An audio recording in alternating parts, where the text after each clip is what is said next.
So hello everyone, a very very good evening to all of you जी। नमस्कार आप सभी लोगों को, स्वागत है आप लोगों का आज के सेशन में। स्वागत है जी आप सभी लोगों का बीएसपी फार्मेसी में, और स्वागत है जी आप सभी लोगों का आज की इस लाइव क्लास में। सो आज के इस लेक्चर में हम लोग बेसिकली अपना स्टडी करने जा रहे हैं, स्टार्ट करने जा रहे हैं अपनी फार्मास्यूटिकल इनऑर्गेनिक केमिस्ट्री की यूनिट नंबर 3, जहां पर हम लोग बात करेंगे हमारे गैस्ट्रोइंटेस्टाइनल एजेंट्स के बारे में। गैस्ट्रोइंटेस्टाइनल एजेंट में हमारे टोटल 4 हमारी चीजें दी हुई है बेटा जी।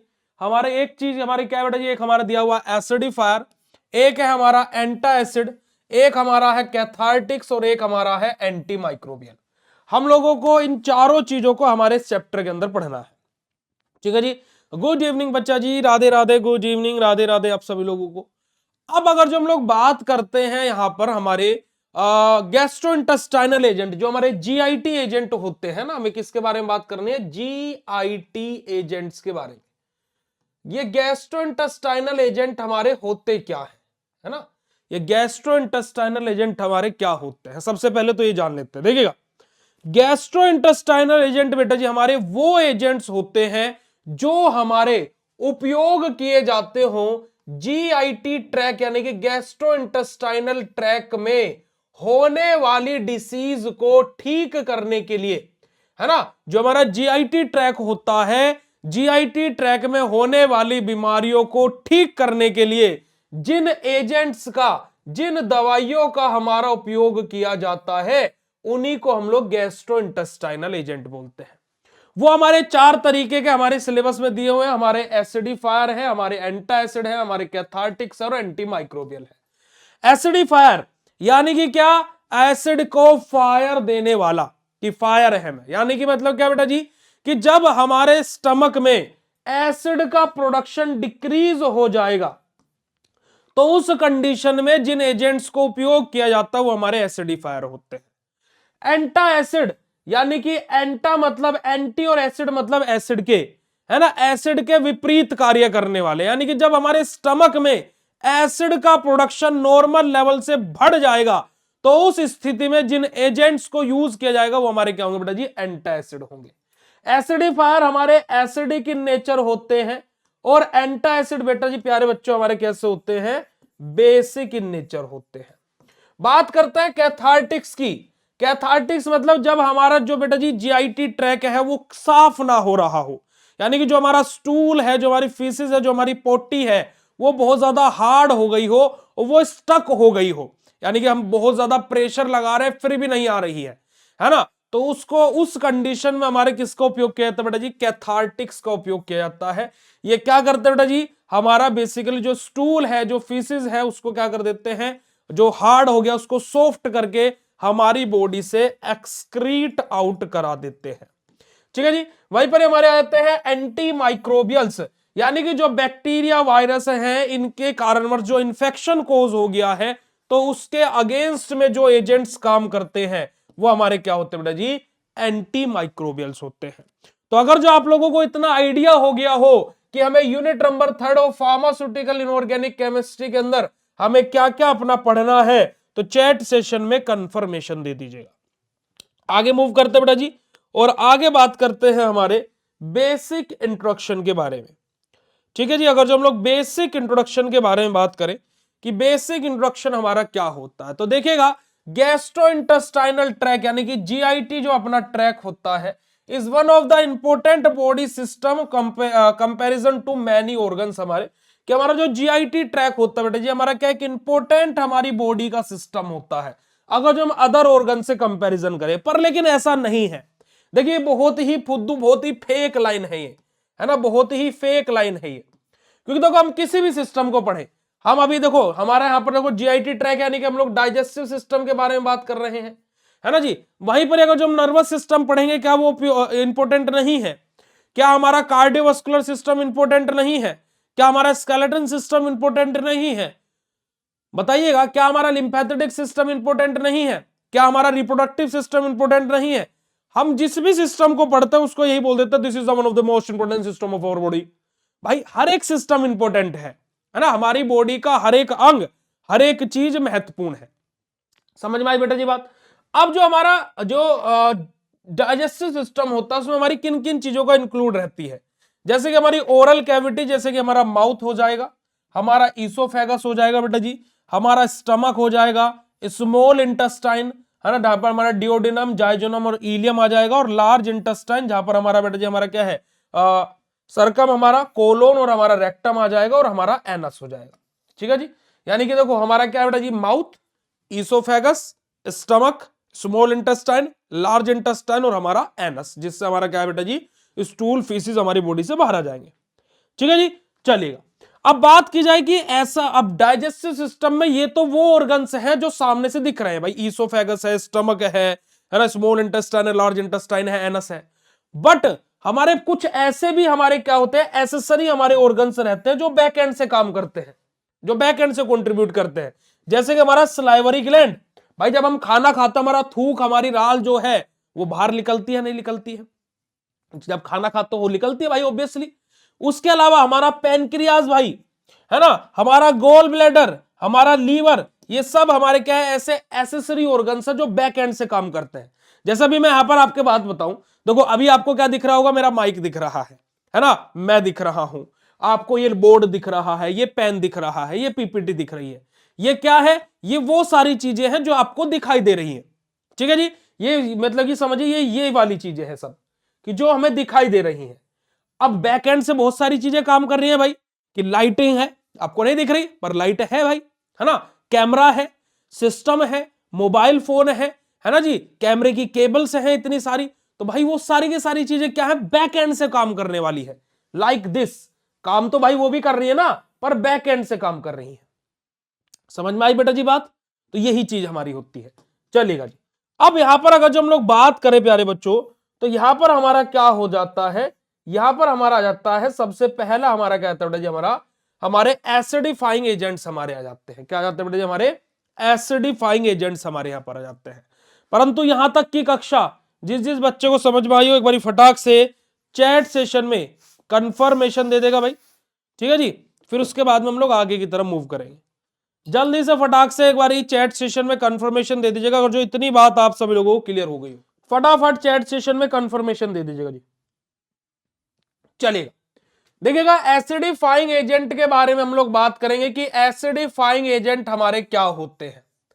देखिएगा प्यारे बच्चों, अगर जो मैं एसिडिफाइंग एजेंट्स के बारे में बात करूं, तो मैं बहुत ही सिंपल और सरल तरीके से आपको बताऊंगा कि आप लोग कभी भूलेंगे नहीं।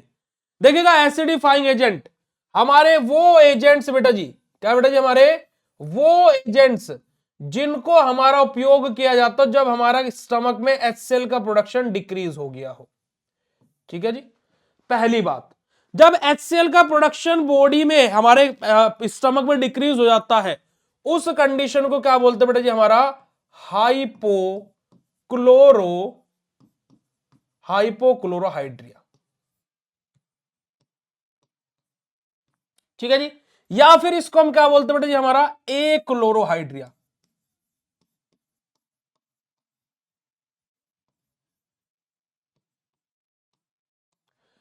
ठीक है, क्या बोलते हैं बेटा जी, या तो हाइपोक्लोरोहाइड्रिया बोलेंगे या फिर एक्लोरोहाइड्रिया बोलेंगे।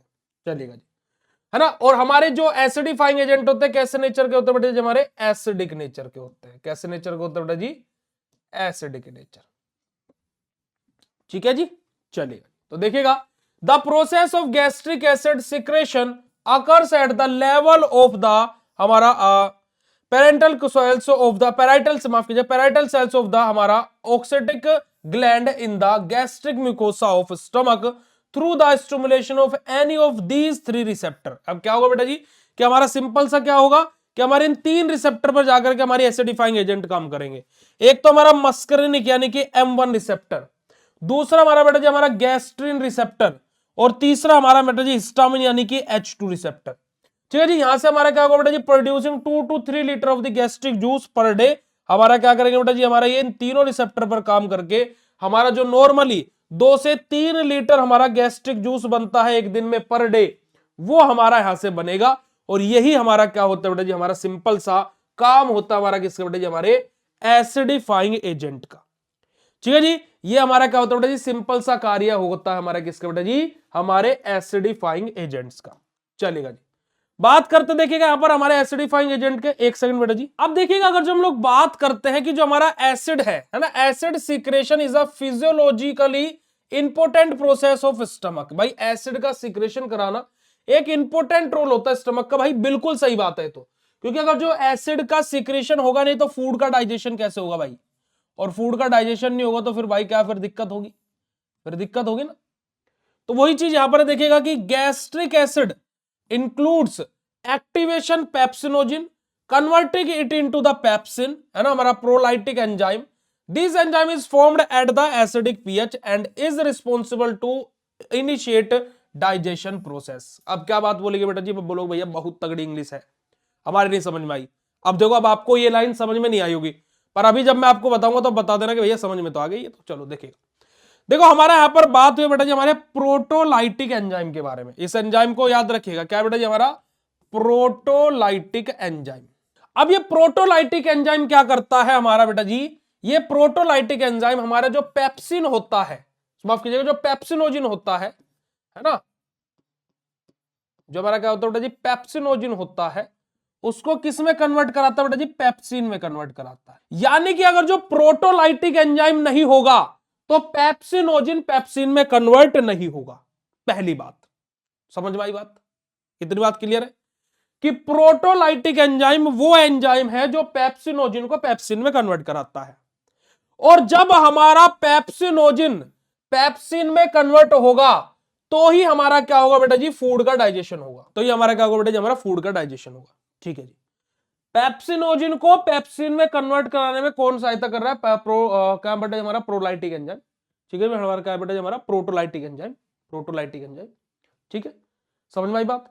और अगर जो ये कन्वर्जन नहीं होगा तो फूड का डाइजेशन नहीं होगा, फूड का डाइजेशन नहीं होगा। चलिए जी, अब यहां पर महत्वपूर्ण बात भैया, तो फिर यहां पर HCl की क्यों बात कर रहे हैं, HCl क्यों बात कर रहे हैं, इसके बारे में बताइए ना, इसके बारे में बात करेंगे। जो हमारा ये प्रोटोलाइटिक एंजाइम है ये एक्टिवेट होता है बेटा जी एसिडिक पीएच पर। ये क्या होता है, एक्टिवेट होता है एसिडिक पीएच पर। अब जो ये प्रोटोलाइटिक एंजाइम है, अगर जो देखो एसिड का प्रोडक्शन घटा, यानी कि प्रोटोलाइटिक एंजाइम हमारा एक्टिवेशन घटा। प्रोटोलाइटिक एंजाइम एक्टिवेशन घटा तो पेप्सिनोजिन का पेप्सिन में कन्वर्ट होना घटा, और पेप्सिनोजिन का पेप्सिन में कन्वर्ट होना घटा तो फूड का डाइजेशन होना भी ऑटोमेटिकली डिक्रीज हो गया। आया कहां है, AKTU के सर्कुलर पर कोई नोटिस नहीं है, हम अभी देख लेते हैं, रुकिएगा। AKTU के सर्कुलर पर ऐसा अभी कोई नोटिस आया नहीं है। आपके पास कहां से आ गया नोटिस, वही तो हम भी पूछ रहे हैं ना, वही तो हम भी बात पूछ रहे हैं कि आपके पास ऐसा नोटिस कहां से आ गया, जब अभी AKTU के सर्कुलर पर कोई ऐसा नोटिस है ही नहीं। वही तो हमें बताइएगा आप। कॉलेजेस को नोटिस ये दिया गया है कि भाई फरवरी के पहले या दूसरे सप्ताह में बच्चों के पेपर हमें कंडक्ट कराने हैं, तो उससे पहले पहले आप लोग बच्चों का सिलेबस खत्म करवा दो। तो ये तो हमें पहले से पता है कि फरवरी के मिड में या फिर फरवरी के लास्ट तक तो पेपर आपके खत्म ही हो जाने, ये तो हमें पहले ही पता है। तो इसमें डेट कहाँ है, डरा दे यार तुम लोग यार, मुझे लगा टाइम टेबल आ गया। कैसे कैसे कैसे कैसे लोग हो तुम यार, ऐसे थोड़ी ना काम चलता है भाई साहब, ऐसे थोड़ी ना काम चलता है बेटा जी, है मतलब कि तुमने तो डरा दिया। इसमें तो ये तो नोटिस है, इस पे मेरा वीडियो आने भी वाला है। ये नोटिस ये है कि ऑर्डिनेंस पास हुआ है कि आप लोगों का syllabus as soon as possible cover कराया जाए, आपका syllabus as soon as possible खत्म कराया जाए, ताकि कि आपके फरवरी के पहले या दूसरे सप्ताह में आपके पेपर कंडक्ट हो सके। अभी टाइम टेबल नहीं आया है कुछ भी, समझ रहे हैं आप, अभी टाइम टेबल नहीं आया है ये। तो देखिएगा प्यारे बच्चों, अब यहां पर हमारा क्या बात बोली गई, ये पेप्सिन और पेप्सिनोजिन वाला समझ में आया आपको, ये पूरा का पूरा कॉन्सेप्ट है यार बच्चों। चलेगा जी, गैस्ट्रिक एसिड। अब देखो ये तो हो गया कि पेप्सिन से पेप्सिनोजिन वाला, पेप्सिनोजिन से पेप्सिन कन्वर्जन वाला ब्लॉकेज हो जाएगा। दूसरा क्या इंपोर्टेंट रोल प्ले करता है, देखो जो हमारा बेटा जी जो एसिड होता है, जो हमारा क्या होता है, एसिड होता है। जैसे बाहर से कोई बैक्टीरिया वायरस गया, अब एसिड का प्रोडक्शन अगर जो नॉर्मल है तो वो क्या आ जाएगा, एसिड में जाएगा और भस्म हो जाएगा, है ना, वो क्या हो जाएगा, खत्म हो जाएगा, डिस्ट्रॉय हो जाएगा। वहीं पर ये एसिड का प्रोडक्शन डिक्रीज हुआ है, यानी कि एसिड खुद कमजोर है, तो उस स्थिति में क्या होगा, जो बैक्टीरियाज होंगे वो जाएंगे और वो वहां पर जाकर के अपना राज करने लगे, यानी कि में इन्फेक्शन कोज हो सकता है। तो देखिएगा कि gastric acid kills bacteria and other microbes ensuring a stable हमारा इंगेस्ट्रिक एनवायरमेंट, हमारा क्या बेटा जी, हमारा जो इंटरनल एनवायरमेंट हमारा वो बेसिकली क्या हो सके, हमारा क्या रह सके बेटा जी, हेल्थी रह सके, स्टेबल रह सके। पर अगर जो उसी का प्रोडक्शन डिक्रीज हो जाएगा तो क्या होगा भाई, क्या होगा बेटा जी, हमारा बेसिकली क्या, वहां पर इन्फेक्शन कोज हो जाएगा। ठीक है, ठीक है जी।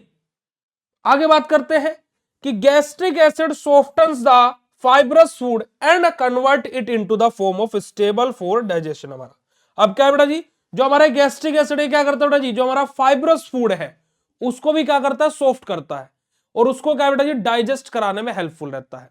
तो इसी वजह से हमारा क्या होता है, एसिड का प्रोडक्शन नॉर्मल होना हमारी बॉडी के लिए बेहद ज्यादा आवश्यक होता है। समझ में आई प्यारे बच्चों बात? आई बात समझ में नहीं आई? यस और no, write down in chat चेन फटाक से। अब हमारे अलग अलग एसिडिफाइंग एजेंट का उपयोग होता है, जैसे कि देखिएगा एसिटिक एसिड, एसिटिक एसिड हमारा क्या बेटा जी, हमारा ग्लाइसल, ग्लाइसल एसिटिक एसिड हमारा citric acid anhydrous, citric acid monohydrate, formic acid, hydrochloric acid, hydrochloric acid diluted, ये हमारे सिलेबस में है ना। Malic acid, nitric acid, phosphoric acid, phosphoric acid diluted है ना। हमारा क्या है, पिनोइक, प्रोपेनोइक एसिड हमारा, सल्फ्यूरिक एसिड हमारा, टार्ट्रिक एसिड। ये सारे के सारे हमारे क्या बेटा जी, ऐसे एसिड्स हैं जो बेसिकली हमारे क्या बेटा जी, एज एन एसिडिफाइंग एजेंट के तौर पर उपयोग होते हैं। इसमें एक और एग्जांपल आप लोगों का जो हमारे सिलेबस में दिया हुआ है वो है हमारा अमोनियम क्लोराइड, NH4Cl है ना। अमोनियम क्लोराइड भी हमारा एक उदाहरण दिया हुआ है बेटा जी, हमारा बेसिकली एसिडिफाइंग एजेंट के लिए, यानी कि माफ कीजिएगा एसिडिफायर्स के लिए, है ना। तो हम लोग सबसे पहले बात करेंगे बेटा जी हमारा डाइल्यूट HCl के बारे में। सबसे पहले किसके बारे में बात करेंगे, हमारे डाइल्यूट HCl के बारे में। किसके बारे में, डाइल्यूट HCl के बारे में, यानी कि जिसको हम लोग ऐसे भी लिखते हैं डाइल्यूट HCl के बारे में। ठीक है जी। अब देखिए डाइल्यूट HCl के बारे में बात की जाए तो डाइल्यूट HCl हमारा क्या होता है, देखिएगा hydrochloric acid is an inorganic chemical, it is a strong corrosive acid with a chemical formula HCl, it is also known as hydrogen chloride और हमारा म्यूचायरिक एसिड। क्या बात बोलेगी बेटा जी, कि जो हमारा देखो डाइल्यूट HCl है यानी कि हाइड्रोक्लोरिक एसिड है, जिसका फॉर्मूला क्या होता है, HCl होता है। अब देखो यहां पर कोई कार्बन नहीं है, यानी कि हमारा क्या है, हमारा एक इनऑर्गेनिक केमिकल है। कैसा है बेटा जी, हमारा एक इनऑर्गेनिक केमिकल है। कौन बेटा जी, हमारा डाइल्यूट HCl। साथ ही साथ बात की जाए, ये हमारा क्या होता है बेटा जी, हमारा क्या, इसको हम लोग और क्या बोलते हैं, डाइल्यूट हाइड्रोक्लोरिक एसिड को हमारा हाइड्रोजन क्लोराइड भी बोलते हैं, और म्यूचारिक एसिड के नाम से भी हम इसको जानते हैं। क्या बेटा जी, हाइड्रोजन क्लोराइड भी बोलते हैं और म्यूचारिक एसिड। अब यहां पर क्या होता है बेटा जी, हाइड्रोजन क्लोराइड हमारा डिसोल्व होता है वाटर के साथ में और क्या करता है, HCl को फॉर्म करता है। अब आप बोलो है भैया HCl है, वाटर के साथ में आप कर रहे हो तो HCl बना रहे हो, तो बेटा जी क्या है, हाइड्रोक्लोरिक एसिड और हमारा क्या बेटा जी, हाइड्रोजन क्लोराइड, हमारा डाइल्यूट और कंसंट्रेटेड वाला यहां पर कॉन्सेप्ट है। इट इज अ सिंपल हमारा डायटोमिक मॉलिक्यूल हमारा होता है। जो HCl होता है बेटा जिसको डायटोमिक होता है, कैसे, दो एटम्स इसके पास में होता है, एक होता है कैटायन H पॉजिटिव आयन जिसको हम कैटायन बोलते हैं, और एक हमारा क्या होता है बेटा जी, एनायन यानी कि Cl नेगेटिव आयन, है ना। डायटोमिक मॉलिक्यूल होता है, इसके बाद में हाइड्रोजन और एक chlorine atom are connected with a single covalent bond. अब जो हमारा क्या बेटा जी, हाइड्रोजन है और जो क्लोराइड है वो आपस में जुड़े रहते हैं by the help of a single covalent bond. The bond between them is a polar as the chloride atom is more electronegative and the compare with the hydrogen atom। अब क्या बात बोलिए बेटा जी, कि जो हमारा ये बॉन्ड है, ये हमारा बॉन्ड कैसा होता है बेटा जी, पोलर इन नेचर होता है। पोलर इन नेचर क्यों होता है, क्योंकि कि जो हमारे क्लोराइड आयंस हैं वो ज्यादा इलेक्ट्रोनेगेटिव है as compare to hydrogen atom. ठीक है जी, चलेगा। It is colourless and viscous. हमारा जो हमारा क्या बेटा जी, हमारा क्या होता है कि जो हाइड्रोक्लोरिक एसिड हमारा होता है, हमारा क्या होता है बेटा जी, कलरलेस होता है। साथ ही साथ बात की जाए बेटा जी, हमारा क्या होता है बेटा जी, हमारा क्या पंजेंट, इसमें से स्मेल आती है, और हमारा क्या बेटा जी, it is widely used as a laboratory reagent and industry, कि हमारी इंडस्ट्री के अंदर और लैबोरेटरी रिएजेंट के तौर पर एक लार्ज स्केल पर हमारा क्या बेटा जी, इसका उपयोग किया जाता है। ठीक है जी, तो ये हमारा क्या बेटा जी, सिंपल सा हमारा हाइड्रोक्लोरिक एसिड के बारे में है। मेथड ऑफ प्रिपरेशन देखते हैं हाइड्रोक्लोरिक एसिड का, बहुत ही सिंपल सा मेथड प्रिपरेशन है। कैसे हम लोग बनाएंगे, देखिएगा हमारा जो NaCl रहेगा, NaCl जो हमारा बेटा जो हमारा किसके साथ में, सल्फ्यूरिक एसिड के साथ में रिएक्शन करेगा, जहां से हमारा क्या बनेगा, देखिएगा हमें क्या चाहिए, HCl चाहिए। ये H और ये Cl मिलकर के क्या बना लेंगे बेटा जी, HCl बना लेंगे, और साथ ही साथ ये Na और ये H मिलकर के क्या बेटा जी, हमारा सोडियम बाइसल्फेट का यहां से फॉर्मेशन करेंगे। ठीक है जी, बात क्लियर हुई, चलेगा। ये सोडियम बाइसल्फेट, ये जो सोडियम बाइसल्फेट है ये दोबारा से रिएक्शन करेगा किसके साथ में बेटा जी, हमारे सोडियम क्लोराइड के साथ में, सोडियम क्लोराइड के साथ में, जहां से हमारा क्या बनेगा, ये वाला सोडियम और ये वाला क्लोराइड, माफ कीजिएगा, ये वाला हाइड्रोजन और क्लोराइड मिलकर के हाइड्रोजन क्लोराइड यानी कि HCl बना देंगे, और हमारा क्या बेटा जी, सोडियम सल्फेट हमारा यहां से रिमूव आउट हो जाएगा। ठीक है, अब ये तो हो गया बेटा जी हमारे ऑफिशियल मेथड प्रिपरेशन। ठीक है जी, आप 2 स्टेप में भी लिख सकते हो, सिंगल स्टेप में भी लिख सकते हो। उसके अलावा अगर जो मैं यहां पर कुछ हमारे मल्टीपल है ना, मल्टीपल हमारे मेथड प्रिपरेशन के हम लोग यहां पर लिख सकते हैं। क्या लिख सकते हैं बेटा जी, मल्टीपल मेथड प्रिपरेशन में हम लोग यहां पर लिख सकते हैं बना करके। देखो एग्जाम पॉइंट ऑफ व्यू से हम लोग बना करके भी चीजों को लिख सकते हैं। जैसे देखो देखो केमिस्ट्री बहुत ही आसान चीज है। ठीक है, केमिस्ट्री बहुत ही आसान चीज है जिसको आप लोग कॉम्प्लिकेटेड, अब देखो आपको HCl बनाना है तो यानी कि हमें एक ऐसा कंपाउंड लेना पड़ेगा जिससे मुझे हाइड्रोजन मिल जाए, और एक ऐसा कंपाउंड लेना पड़ेगा जिससे मुझे Cl मिल जाए।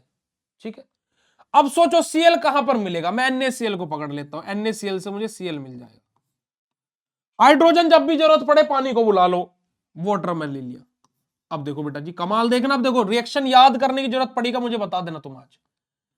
देखो यहां से मुझे हाइड्रोजन मैंने ले लिया और यहां से मैंने Cl ले लिया, HCl बन गया भाई, बचा क्या, यहां OH बचा, यहां Na बचा, तो NaOH बन गया, बात खत्म हो गई, रिएक्शन तैयार। कोई दिक्कत है क्या, चलिएगा अगली रिएक्शन लिखते हैं। अब देखो NaCl तो ले लिया, दूसरा मुझे Cl कहां से मिल सकता है, KCl से ले लो KCl, भैया हाइड्रोजन तो मुझे पानी से मिल जाएगा, वाटर ले लिया।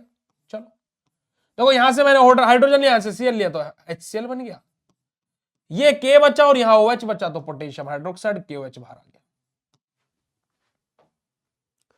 कौन समस्या है क्या बेटा जी रिएक्शन लिखने में, हार्ट वाला इमोजी भेज दीजिएगा, देखिएगा हार्ट वाला इमोजी भेज दीजिएगा राजू, अगर जो तुम्हें कोई समस्या नहीं है जल्दी बता दो, जल्दी बता दो बेटा जी अगर जो कोई समस्या नहीं है, फटाफट झटपट फटाफट, लक्ष्मी जी घर के अंदर झटपट फटाफट बता दो बेटा जी, जल्दी से फटाफट तरीके से, बस एकदम क्लियर है बात। ठीक है जी, तो कोई दिक्कत नहीं है रिएक्शन लिखने में। चलिए आगे बात करते हैं हमारी HCl की प्रॉपर्टीज के बारे में। देखिएगा अगर जो हम लोग HCl के बारे में बात करें तो मॉलिक्यूलर मास कितना होता है इसका, 36.458 ग्राम पर मोल। अपीयरेंस की बात करें तो भाई हमारा ट्रांसपेरेंट लिक्विड होता है। बॉइलिंग पॉइंट की बात करें तो बेटा जी HCl का बॉइलिंग पॉइंट डिपेंड करता है कंसंट्रेशन के ऊपर। मेल्टिंग पॉइंट की बात करें तो मेल्टिंग पॉइंट भी हमारा डिपेंड करता है कंसंट्रेशन के ऊपर। प्रॉपर्टीज के बारे में बात करते हैं तो देखिए हमारा HCl क्या होता है बेटा जी, हमारा क्लियर, कलरलेस, टेस्टलेस और ऑडरलेस हमारा लिक्विड होता है। मिसेबल रहता है वाटर के साथ में और ऑर्गेनिक सोलवेंट के साथ में। हमारा क्या करता है बेटा जी, एसिडिक टू लिटमस हमारा, यानी कि हमारा क्या करेगा बेटा जी, हमारा ब्लू लिटमस को रेड में कन्वर्ट करेगा क्योंकि हमारा एसिडिक है। रिएक्ट करेगा आयरन के साथ में और क्या करेगा बेटा जी, चेंज कर देगा वहां से उसके कलर को। तो ये हमारा क्या होता है, सिंपल से हमारी प्रॉपर्टीज होती है HCl की। जहां पर हमारी सबसे पहले हमारा बात करेंगे अब हम लोग chemical properties of hydrochloric acid के बारे में। जहां पर सबसे पहली केमिकल प्रॉपर्टी हमारी क्या बेटा जी, जो हमारा HCl है ना, बल्क में हम लोग क्या कर रहे हैं बेटा जी, बल्क मात्रा में HCl का उपयोग कर रहे हैं। और जो हमारा HCl है हमारा बेटा जी किसके साथ में, हमारा पोटेशियम परमैंगनेट यानी कि KMnO4 के साथ में रिएक्शन कर रहा है। जहां से हमारा क्या बन रहा है बेटा जी, हमारा हमारा क्या बेटा जी, पोटेशियम डाइक्रोमेट के साथ में हमारा एक और रिएक्शन होगी पोटेशियम डाइक्रोमेट के साथ में K2Cr2O7 के साथ में। और यहां पर भी हमारा बल्क में हम HCl का यूज करेंगे 14 HCl का। ठीक है जी, चलेगा।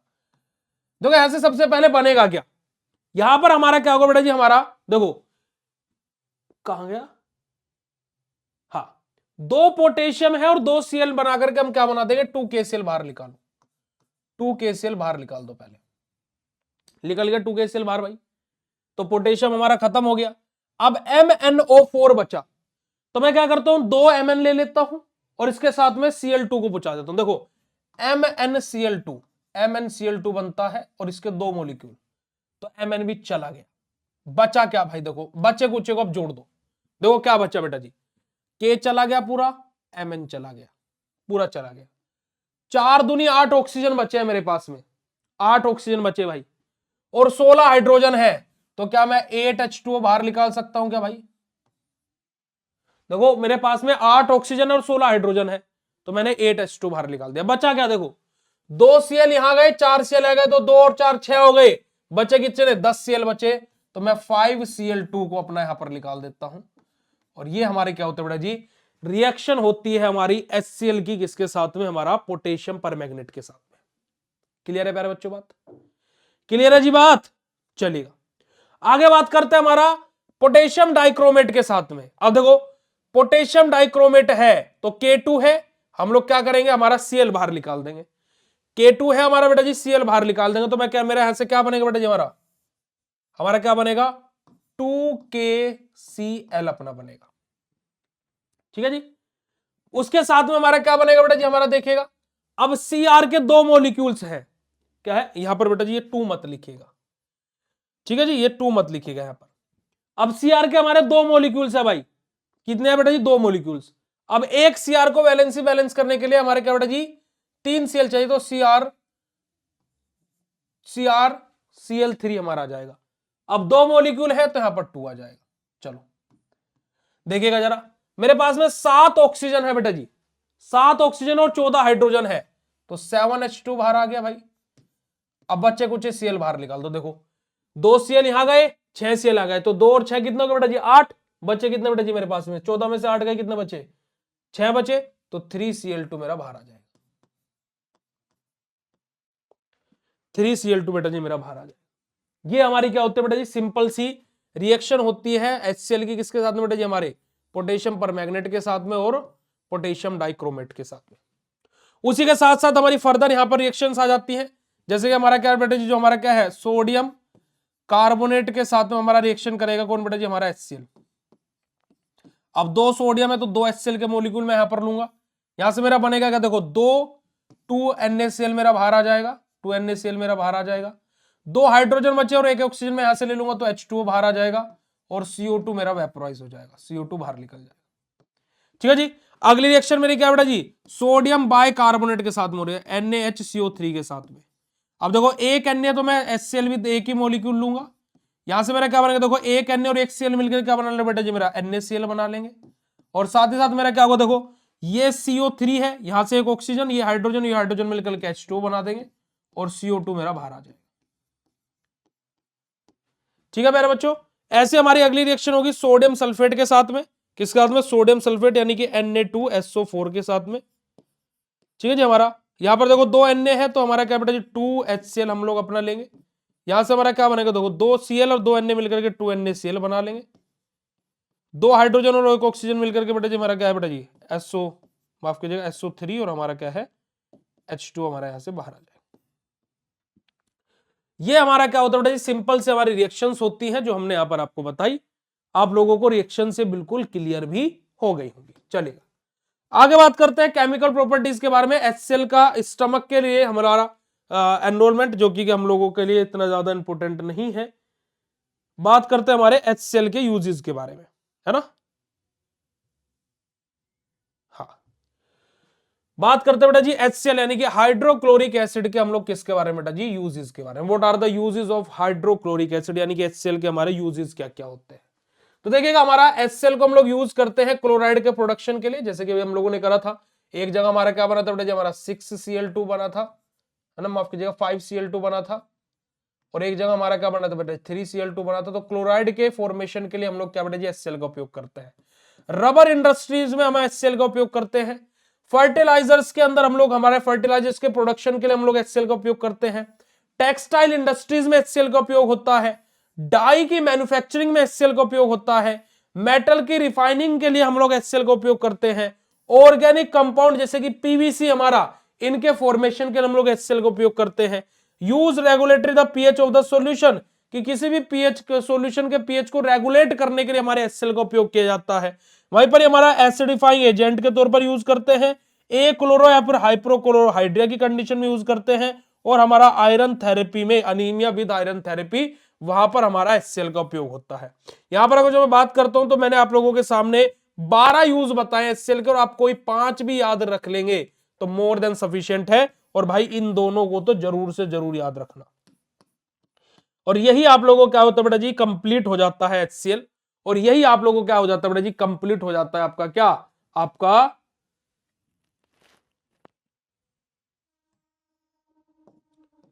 एसिडिफायर। अब आप बोलोगे भैया अमोनियम क्लोराइड काहे नहीं पढ़ा रहे हो? तो जब हम आपको एक्सपेक्टोरेंट्स के बारे में पढ़ाएंगे, जब हम आपको एक्सपेक्टोरेंट्स पढ़ाएंगे ना, वहां पर हम आपको अमोनियम क्लोराइड के बारे में पढ़ाएंगे। ठीक है प्यारे बच्चों, तो यही आप लोगों का क्या था बेटा जी, कंप्लीट था HCl और आपका एसिडिफायर्स। अगर जो आप लोगों को समझ में आया हो तो फटाफट चैट सेशन में कंफर्मेशन दे देंगे बेटा जी, फिर उसके बाद में हम लोग आज के सेशन को यहीं पर ही एंड करते हैं। फिर उसके बाद में आज के सेशन को हम लोग यहीं पर ही बेटा जी क्या करेंगे, एंड करेंगे। ठीक है जी, चलेगा। तो अब आप लोगों से कल सुबह 7:15 पर आपसे मुलाकात होगी और कल की भी आपकी तीनों क्लासेस आपके कोर्स के अंदर शेड्यूल्ड है, तो आप लोग अपनी क्लासेस को देख सकते हैं। Thank you so much for joining this session प्यारे बच्चों, मिलता है फिर आप लोगों से कल। और कल आप लोगों की इनऑर्गेनिक की यूनिट नंबर 3 खत्म हो जाएगी। तो love you all, thank you so much, शुक्रिया, नमस्कार, जय Hind. Thank you so much बेटा जी, मिलता है फिर आप लोगों से कल। लव यू ऑल बेटा जी, थैंक यू सो मच।